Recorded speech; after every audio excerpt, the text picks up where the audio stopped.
Ben Tracy spent the day traveling west from Sendai and is now in Niigata. Ben, many people have been waiting on lines trying to find out the fate of their relatives and friends. What has that been like? Well, Katie, in one of the towns we went to called Ishinomaki, we saw this long line outside the Red Cross hospital that we assumed was people seeking medical attention. But in fact, they were actually waiting in line to go inside this tent where there were names on tables and on the walls. These were names of people who had been treated at the hospital, people who were still alive, but then also a list of people who had been confirmed dead. So they were basically there to see the fate of their relatives. We found one woman in the line who was looking to find out what had happened to her son. She raised her finger in the air, telling us this was her one and only son. Obviously, she was very emotional because she believes he was actually swept away in his car by the tsunami. Katie? And what about the tens of thousands of people who are in shelters, Ben? How are their loved ones supposed to find them?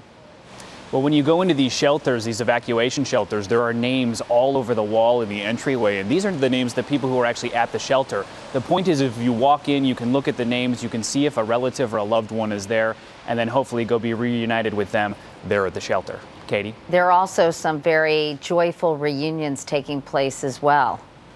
Yes, thankfully there are a lot of reunions, and one that hit very close to home for us is our colleague Lucy Kraft, who was actually reunited with her 17-year-old son in Tokyo just a couple of hours ago. He had actually been at boarding school in Sendai when the earthquake and the tsunami hit, and it had been about 2 days before she could get in touch with him, so obviously she was worried. But like any 17-year-old, he very nonchalantly sent her a text message saying, "Mom, stop worrying, I'm fine."